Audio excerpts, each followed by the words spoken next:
साक्षात जिनराज मिल जाए कितना आनंद होएगा जीव को।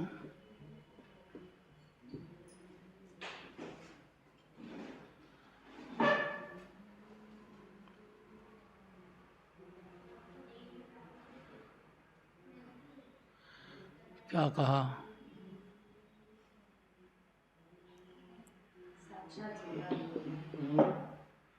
कितना आनंद है। तो मैं तो जिनराज हुई हैं? मैं तो जिनराज हुई। हाँ, बस इतना ही स्वीकार करने से सम्यक दर्शन ज्ञान चरित्र प्रकट हो जाएगा और जीव खुद सिद्ध भगवान बन जाएगा। कोई की जरूरत नहीं है। ऐसा विश्वास होने का नाम सम्यक दर्शन है। उसी क्षण आत्मानुभूति होगी जीव को। और आत्मानुभूति हुए बिना आत्मा जाने नहीं सकता है जीव। कैसे जानेगा? जब ज्ञान ही उल्टा हो गया, ज्ञानी विषय कषाय में पर में मगन है, उस ज्ञान को जिनेंद्र भगवान के दर्शन से, पूजन से, भक्ति से सबका सार है कि अपनी आत्मा के सन्मुख एक क्षण भी हो जाए जीव। कितनी देर? एक क्षण भी हो जाए तो क्या कमाल होएगा। देखो, पहले भजन से शुरू करते हैं। भजन मास्टर आ गए अपने।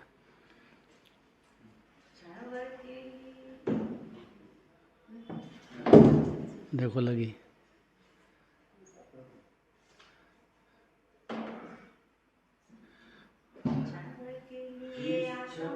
ठहरो ठहरो ठहरो बोल रहे हैं।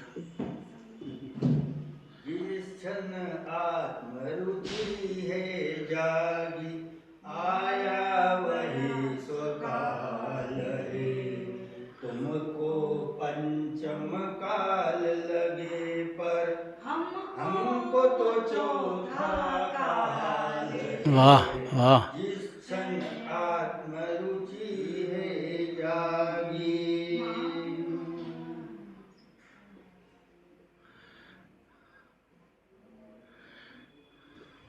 इसका मतलब जीव को अपनी आत्मा पसंद नहीं है। जिस क्षण जिनेंद्र भगवान के दर्शन करो, भक्ति करो, पूजन करो, दूसरे को सुनाने का आग्रह छोड़ दो मंदिर में, नहीं तो यह मंदिर ही खाली हो जाएगा। बोलने दो सबको। अपन ही कौन बोलने वाले हैं? और कुटे हो पड़ी अनादिकाल की। तो जिस क्षण आत्मा की रुचि जागृत हो जाए, और मंदिर आने का सिर्फ और कुछ प्रयोजन नहीं है। साक्षात भगवान मिल जाए या जिन मंदिर मिल जाए, एक ही बात है। जिस क्षण जीव को भगवान अपनी आत्मा में लीन हो रहे हैं, तो स्वयं भी आत्मा ही है। ऐसी रुचि का नाम सम्यक दर्शन ज्ञान चरित्र। की शुरुआत है। कितना सरल, इससे सरल और 3 लोक में दूसरी कोई बात हो नहीं सकती। स्वाधीन, सरल और तत्काल अमृत रस का पान, जिससे तृप्त हो जाएगा अंदर में जीव। या थोड़ा होएगा तो धीरे धीरे गुणस्थान के हिसाब से अपने आप बढ़ता जाएगा, कोई की जरूरत नहीं है। खाली राग की रुचि और पर की रुचि तोड़ना है और आत्मा की रुचि जागृत करना है। इतने ही काम के लिए जिन मंदिर है, या साक्षात जनराज है, या मुनिराज हैं। वीर प्रभु का यह कहना,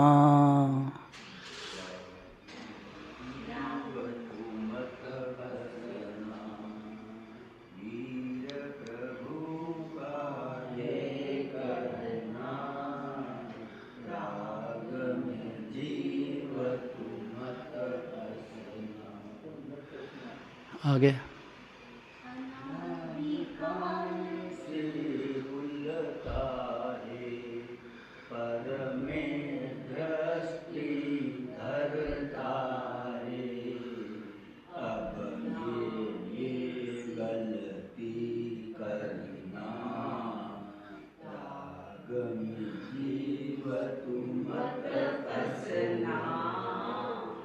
जीव का कहना है कि बड़े बड़े सम्यक दृष्टि, उपशम सम्यक हो, क्षौशम हो कि क्षयिक सम्यक दर्शन हो,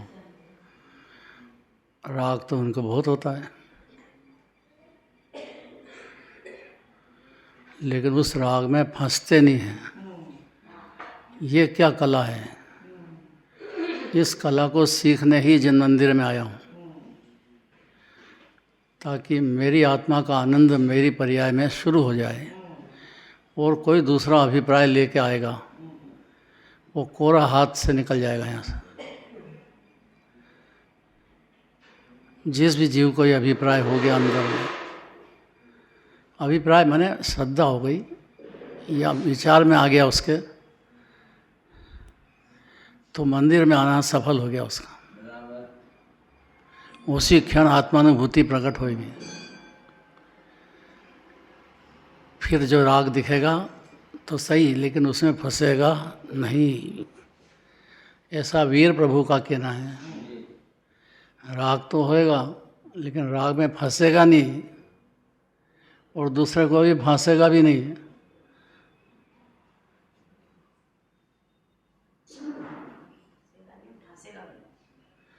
तो दूसरे को कैसे फंसेगा जो खुद नहीं फंस रहा है? तो इतनी दया तो करेगा।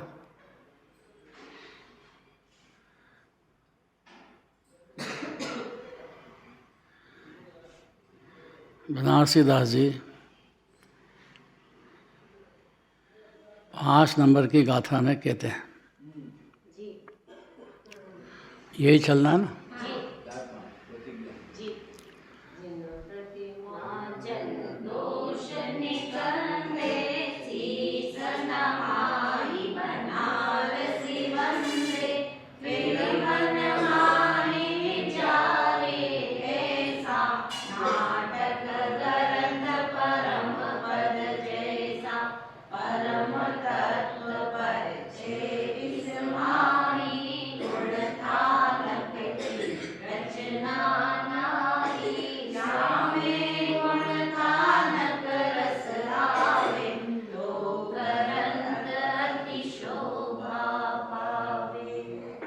कौन कह रहा है?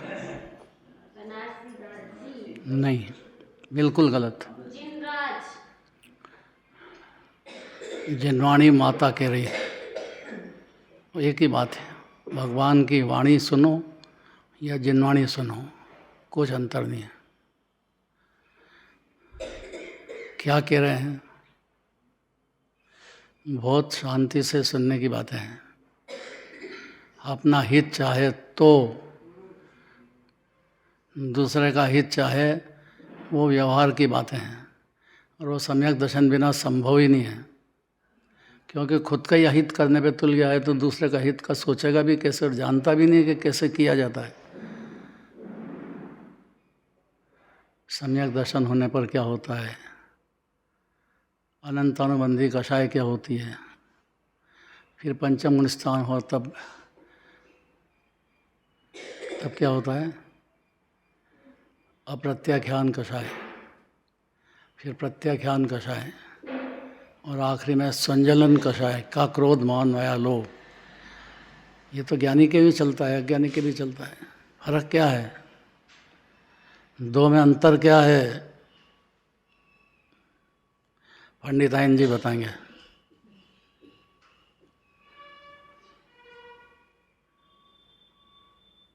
अज्ञानी उनमें एकत्व करता है, फल को अपना मानता है, पहचान को अपना स्वरूप समझता है और एकत्व करता है उसमें। और ज्ञानी उसके ऊपर ऊपर तैरता रहता है, वो उसमें एकत्व नहीं करता, अपनी आत्मा का ही अनुभव करता है।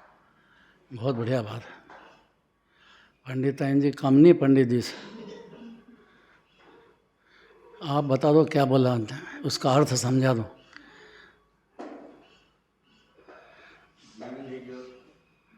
जोर से, जोर से। ज्ञानी जीव राग में एकत्व नहीं करता, वो समझ गया है कि राग बुरा है और छोड़ने लायक है, भला नहीं है, और उसको आत्मानुभव भी हुआ है, तो आत्मानुभव का रस उस राग काटे के उसके आगे आत्मानुभव का जरूरत तो नहीं है पर होता है कि नहीं, हाँ होता तो है, तो उससे बात करो बस। तो वो तीरते नहीं है, वो समझते हैं कि राग इससे क्या होता है, दुख तो होएगा, दुख तो होएगा कि नहीं होएगा। दुख होएगा जो नहीं, एक दुख हुआ क्षणिक हुआ और वो दुख भी खत्म हो गया। पर एक क्षण का ही तो पर्याय है मोक्ष की भी। हाँ जब मोक्ष के पर्याय में कहाँ दुख है, मोक्ष के पर्याय में तो यहाँ तो ज्ञानी को तो दुख होता है। मोक्ष के पर्याय में दुख नहीं होता, ये राग के पर्याय से क्षणिक दुख हुआ, तत्काल हुई और अरे इतना सरल नहीं है। दुख होएगा, चारित्र की अस्थिरता नहीं है, सदस्य हैं? चारित्र पूर्ण प्रकट नहीं हुआ है, चारित्र में उसमें अस्थिरता है, एकत्व इसलिए भी दुख नहीं भी है होएगा। तो ये दो नए समझना पड़ेगा ना, और दो नए समझ जाए तो सम्यक दर्शन ज्ञान चाहिए शुरू हो जाता है जीव को। तो समझने पे सारा वजन है, समझाने पे नहीं है। समझाए कौन, किसको समझाए, जो खुद को ही नहीं समझा पा रहा है, दूसरे को तो निमित्त भी नहीं बनता है। यही बात मानी नहीं कभी जीव ने, और सुनी भी नहीं है, और सुनने के बाद भी मानता नहीं है, तो बहुत समुद्र में भटकता अकेला संसार में। फिर से बता दो, ये हजम करेंगे तो आगे की बात चलेगी, नहीं तो नहीं चलेगी। फिर वहीं का वहीं, तो क्या करें आगे, शुरुआत यहीं से। अब देखे समता बताओ।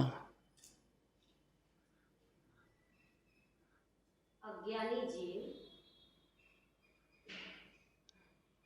शरीर में और राग में एकत्व बुद्धि करता है, देश में भी और द्वेष में एकत्व बुद्धि करता है। राग देश तो ज्ञानी को भी होते हैं, हाँ, भावलिंगी संतों को भी होते हैं, लेकिन एकत्व तो नहीं करते हैं। बस कितना सरल कर दिया। बहुत तो नहीं तो जीव अपने आप से प्यार नहीं करेगा कि मेरे तो बहुत राग देश हो रहे हैं। तो राग देश हो रहे हैं ये जाने तो बहुत तत्काल ज्ञानी होता है जीव कि मेरी पर्याय में तो राग देश चल रहे हैं, तो फिर अज्ञानी नहीं रहता जी। क्योंकि जो जानेगा तो उससे हटेगा कि नहीं, उसको बुरा तो मानेगा कि नहीं, कि डूबा रहेगा। तो डूबा रहे तो काय का ज्ञानी। तो अपने पुण्य के खिलाफ और पाप के खिलाफ सुनना चाहिए जिनवाणी से कि पाप तो बुरा सब दुनिया समझती है, पर पुण्य भी बुरा है। ये आप कैसी बात करते हो, और बुरा है तो बड़े बड़े ज्ञानियों को मुनिराजों को क्यों होता है पुण्य भाव। मैं छोटा सा जीव, मेरे पीछे पड़ गए। इसका जवाब देने के लिए पूरा का पूरा बनारसी दास जी आचार्य के आधार से कुंदाचार्य और अमृत चंद्राचार्य आचार्य के नाम तो याद रहना चाहिए, क्योंकि आचार्य की याद करेंगे तो सरल हो जाएगा जीव को कि ये कोई मन से नहीं बोल रहे हैं। कोई भी ज्ञानी मन से नहीं बोलता है।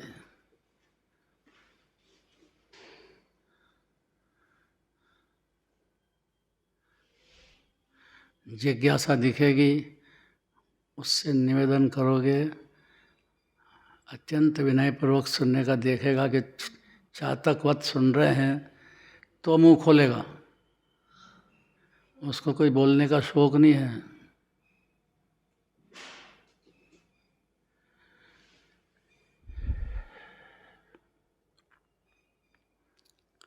तो जिनराज की प्रतिमा भक्तों के मिथ्यात्व को दूर करती है। इससे सरल क्या होएगा? और अब जिनराज की तरफ देखो, इधर मत देखो, देखते रहो एकटक।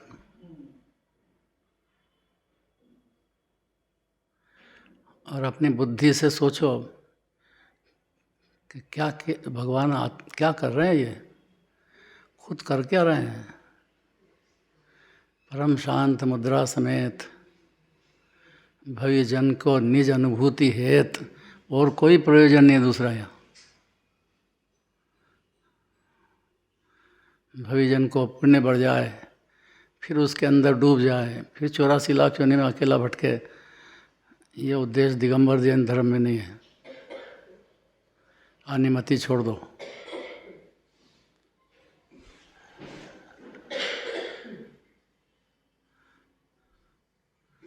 ज्ञान धरा फिर से पढ़ो।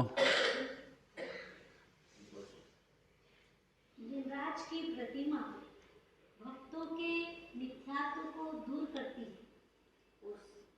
उस जिन प्रतिमा को पंडित बनारसी दास जी ने नमस्कार करके मन में ऐसा विचार किया कि यह नाटक समय सा ग्रंथ परम पदरूप है और इसमें आत्म तत्व का व्याख्यान तो है, परंतु गुणस्थानों का वर्णन नहीं है। यदि इसमें गुणस्थानों की चर्चा सम्मिलित हो तो ग्रंथ बहुत ही उपयोगी हो सकता है।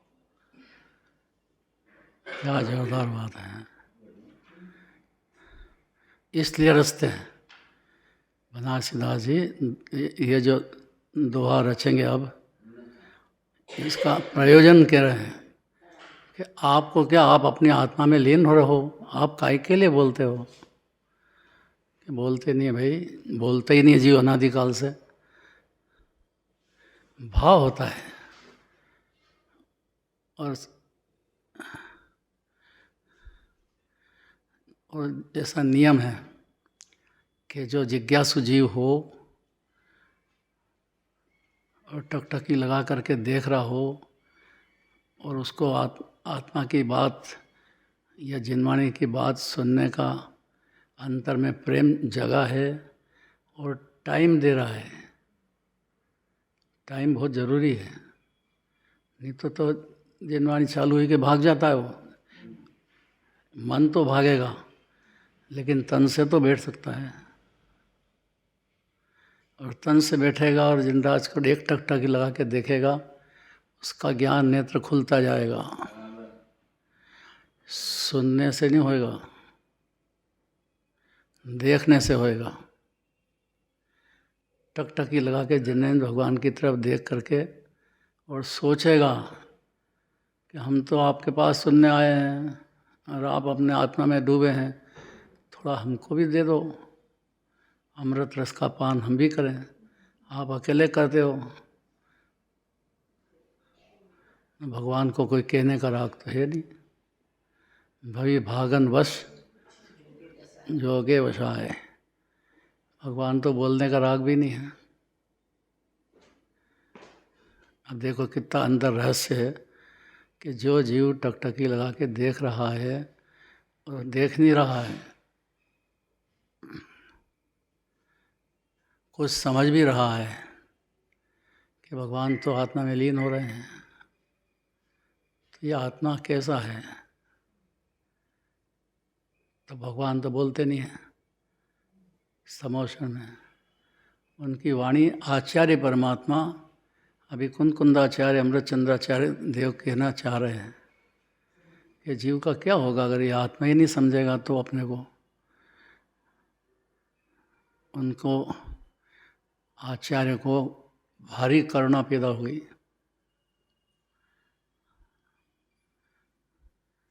तो ये दोहा जो उन्होंने भगवान ने वाणी में कहा है वो सरल भाषा में पंडित बनारसी दास जी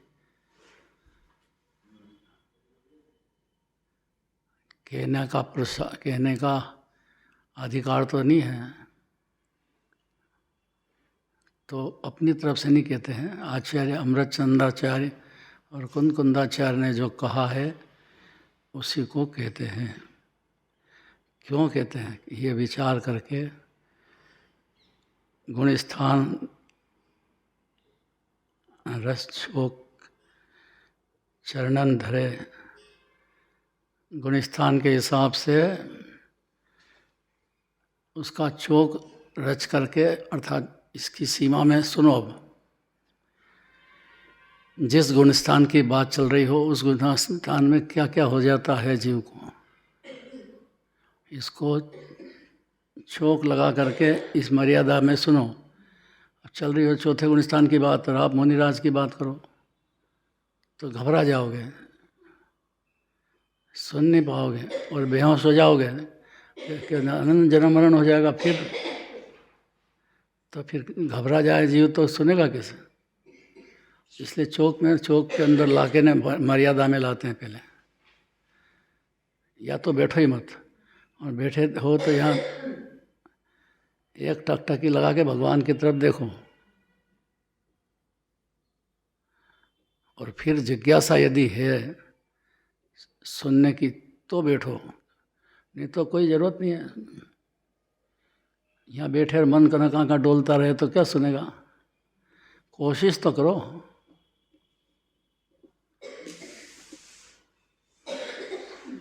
कि मेरे से सफल नहीं होता हूँ तो क्या करूँ? ये श्रद्धा तो करो, क्योंकि ध्यानत्रय का कहना कि श्रद्धावान अजर अमर पर पाएगा। इतनी ताकत है सम्यक दर्शन एक समय की। जिज्ञासा होना बहुत जरूरी है, नहीं तो बैठो कि मत बैठो, मन तो फिरेगा।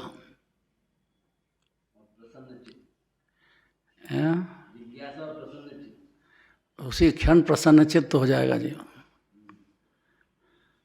मंदिर में ये याद रखेगा कि दूसरे को सुनाने का मार्ग नहीं है। ये अत्यंत विनयपूर्वक खुद को सुनने के लिए इतना मान कषाय का भूत तोड़ना पड़ेगा जीव को, नहीं तो कोरा निकल जाएगा। कोरा ऐसा कैसे ही, फिर 84 लाख क्यों नहीं है ये जानता नहीं है जीव। 84 लाख क्यों नहीं क्या होती है, उसके दुख क्या होते हैं, कैसे नरक में दुख पाए हैं, कैसे कैसे दुख चार गति दुख से डरे योगिंदु मुनिराज। मुनिराज भी डरते हैं।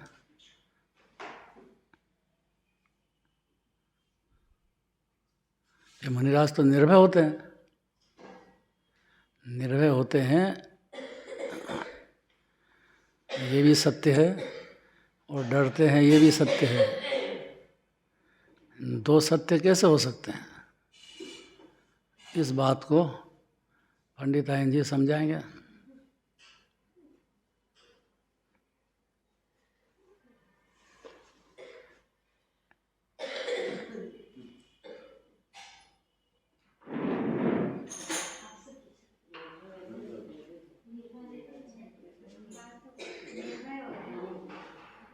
जोर से बोला। निर्भय होते हैं मुनिराज। तो डरते हैं क्या? ये तो लिख रहे हैं कि 4 गति दुख से डरे योगिंदु मुनिराज। बताओ मत यार, बताने के नहीं रखे।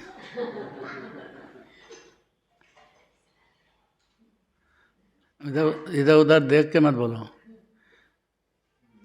अंदर से जो अपने को उपस्थिति हो वो बोलो। आत्मा में तो निर्भय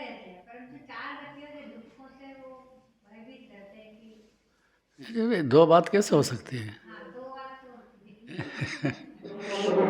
तो दो बात कैसे हो सकती है? बताओ। निर्भय है, निर्भय इसलिए है, उन्हें सम्यक है और सावधान है।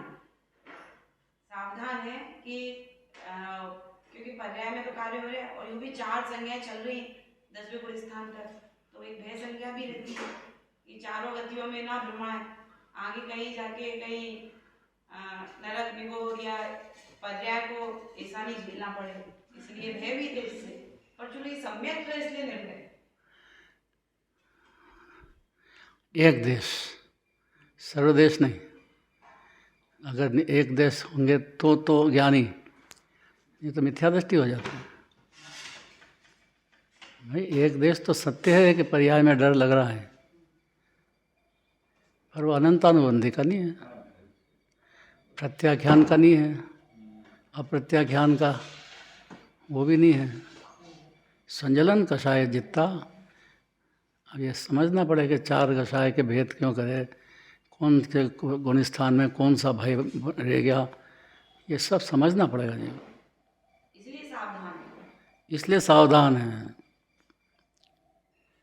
आगे देखो, यह विचार करके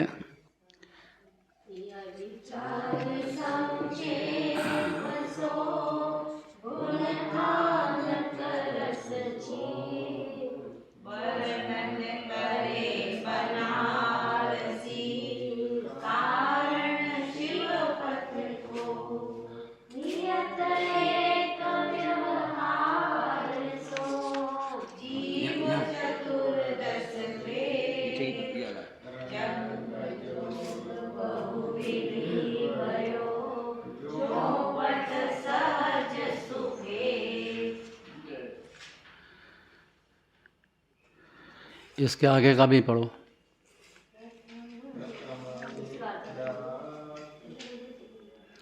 प्रथम चिन्ह चतुर्थ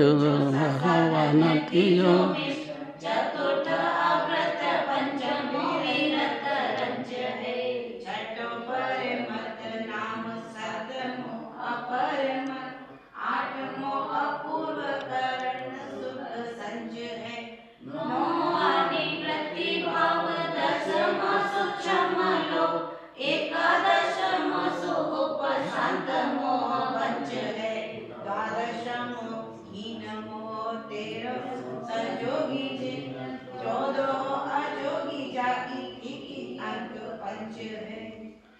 गजब कर दिया, पूरा स्वरूप बता दिया। जैसे जिनराज बोल रहे हैं, उन्हीं की भाषा में जो आचार्यों ने कहा, वो बनारसी दास जी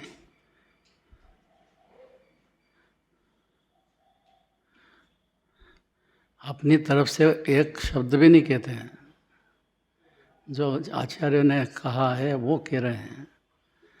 क्योंकि अपनी परिणति तो सम्यक दर्शन के बाद तो दुख मालूम पड़ता है कि परिणति कितनी गंदी चल रही है मेरी। मिथ्या दर्शन में तो नींद में, मोह की नींद में मगन है, उसको मालूम ही नहीं पड़ता कि अपन दुख भी है। मोह में ही सुख समझता है ना जीव, अनादिकाल से चलता है। आपस में बात भी करेंगे तो कैसी तबीयत है, क्या है, और याद दिलाए बेचारे को।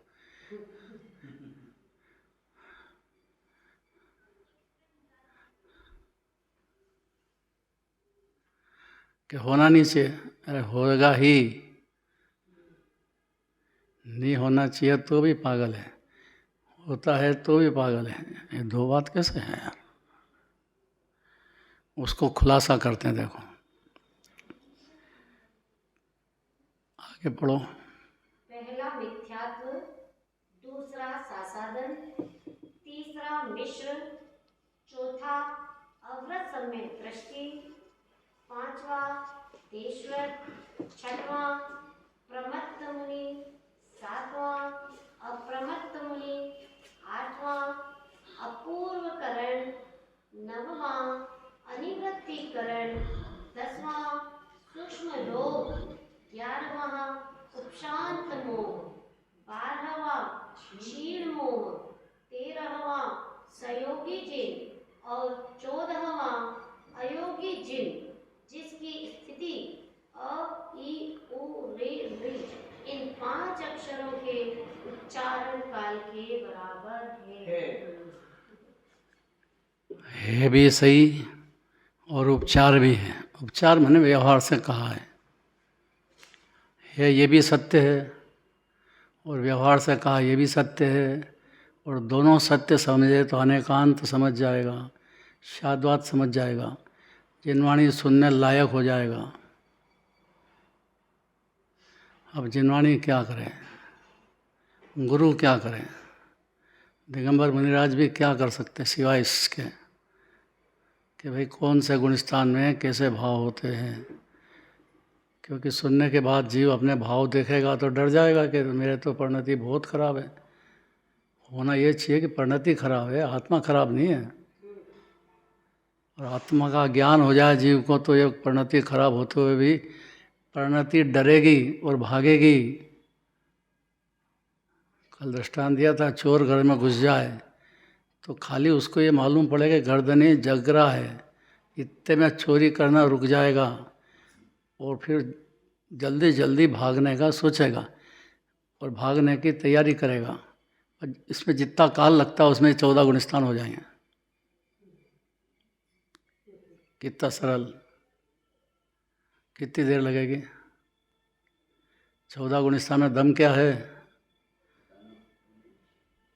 हैं? बताना कैसा कर्म होता है, बोलो।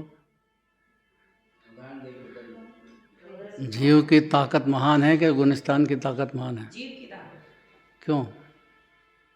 तो फिर डरता क्यों है? वो जाग रहा है ना, मालिक जाग रहा है ना, तो इसलिए चोर भाग जाएंगे। चोर हो गए चारित्र, मालिक जाग रहा है ना, मालिक हो गए जीव। आपने बोला कि चोर भाग जाएगा, उसको पता चल गया जाग गया, तो ये जो गुणस्थान है, जो ये चोर, तो कितना भागने में कितनी तैयारी, कितना समय लगा, ये तैयारी करेगा फटाफट भागने की। तो ये सब ये तैयारी है गुणस्थान, 14 गुणस्थान। घबरा मत, सही कह रहे हो।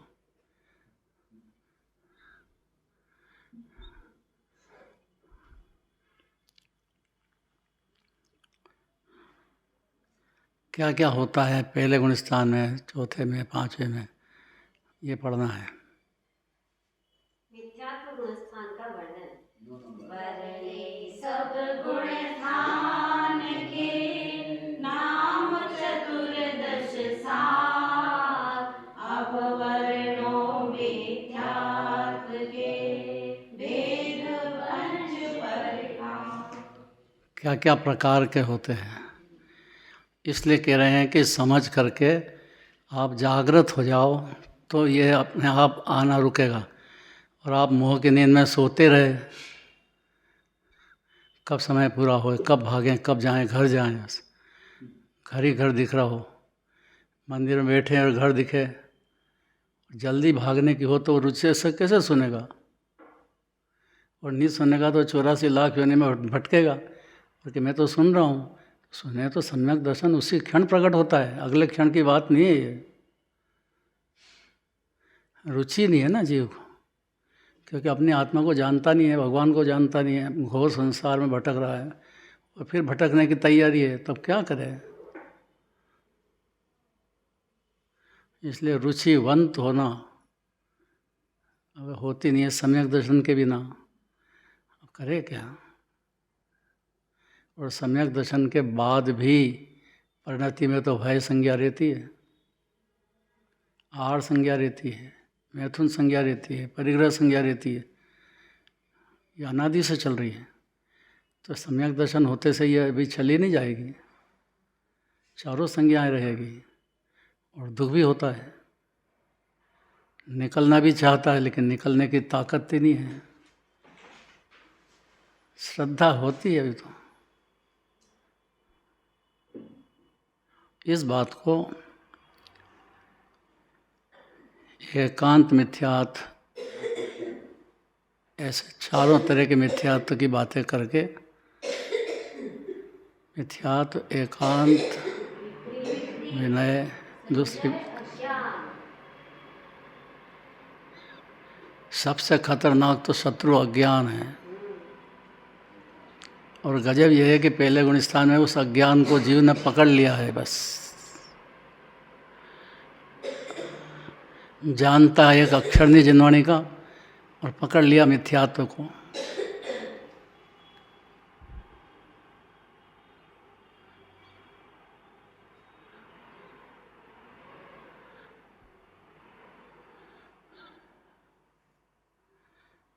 अभी तो नाम पढ़ो।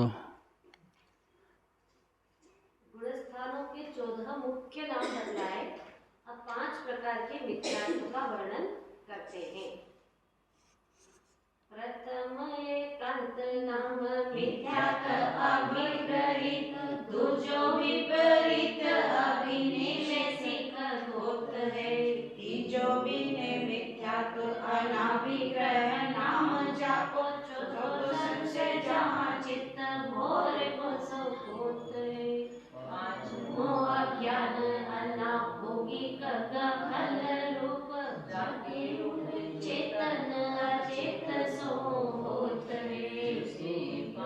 निर्यात जीव को जग में भ्रमावे, इनको विनाश समकित को द्योत है। इनका विनाश हुआ एक समय की पर्याय है। ऐसा इतना तो याद रखना चाहिए। सिद्ध दशा भी एक समय की, मुनि दशा भी एक समय की, सब एक एक समय की बात है। एक समय मैंने एक क्षण से भी असंख्यात्मा भाग समय, इतनी सी देर की बात है।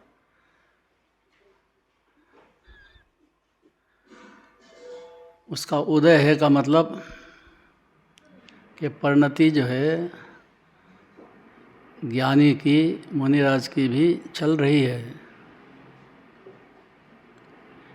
चारों संज्ञाएं विद्यमान हैं। और मिथ्यात्व विद्यमान नहीं ज्ञानी को? नहीं, बिल्कुल भी नहीं। मिथ्यात्व बिना तो अंधकार में ही है ना जीव। अंधकार में दिखे नहीं उसको तो क्या करे बेचारा। तो अंधकार में जैसे सांप जा रहा हो तो उसी को पकड़ ले, उसका मुंह ही पकड़ ले तो काटेगा ही काटेगा। कोई नहीं रोकने वाला है। इससे बड़ा कोई शत्रु जगत में जीव का नहीं है मिथ्यात्व के बराबर। और ज्ञानी की पर्याय में भी डर रहता है, मुनिराज की पर्याय में भी डर रहता है। तो मुनिराज में डर रहता है और ये कह कि मेरी पर्याय में तो कोई डर ही नहीं है, तो फिर मुनिराज से भी बड़े हो गए आप। आपको अपनी पर्याय नहीं दिख रही है तो द्रव्य तो कहाँ से दिखेगा। ये तो मंजूर करना चाहिए ना जीव को कि मैं डरपोक हूँ, मेरी परिणति बहुत गड़बड़ है। गजब की बात है।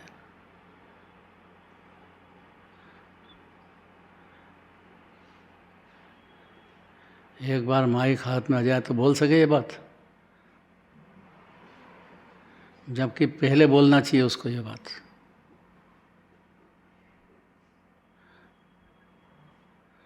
नहीं तो श्रोता को ठगेगा।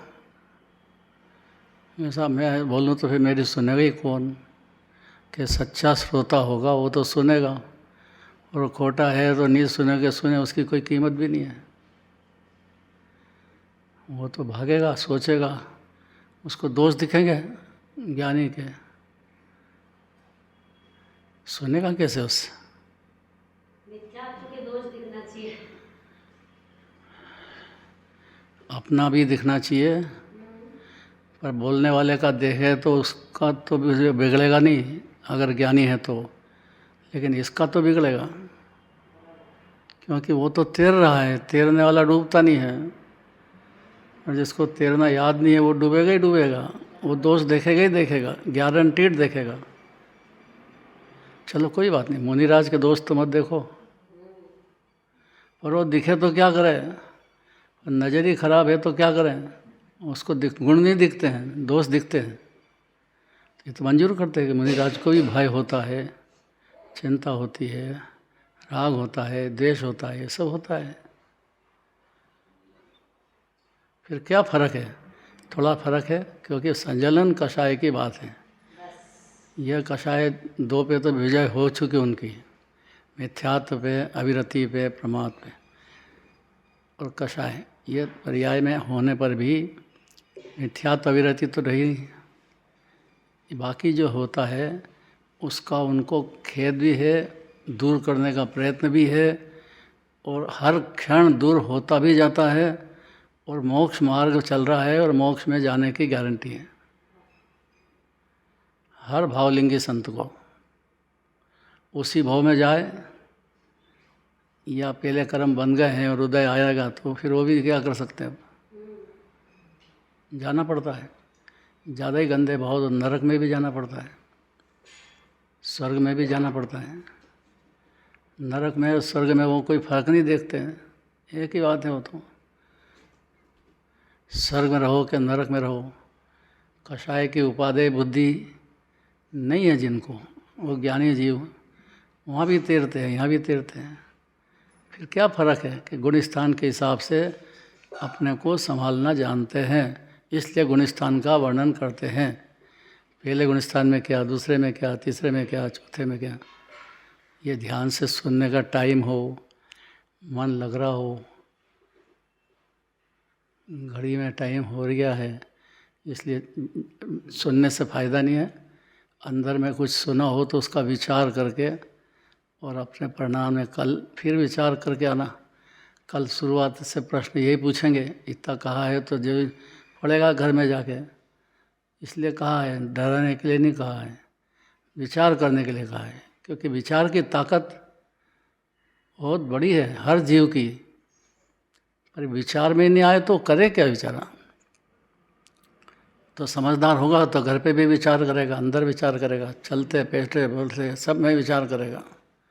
मूर्ख होगा तो फिर दूसरे को सुनाना है इसलिए विचार करेगा।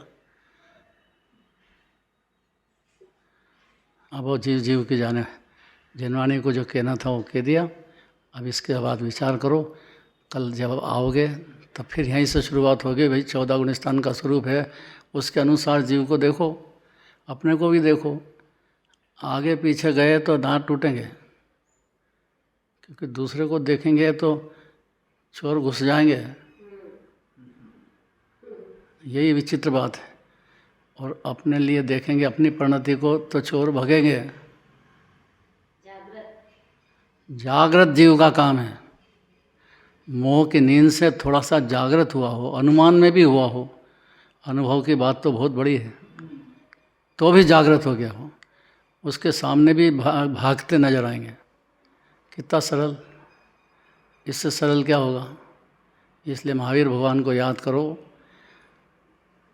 उनकी दशा में कब महावीर भगवान बने, शेर की पर्याय, क्रूर पर्याय, हिरण को खा रहे हैं, पकड़ लिया हिरण को, डर रहा है हिरण, तड़प रहा है।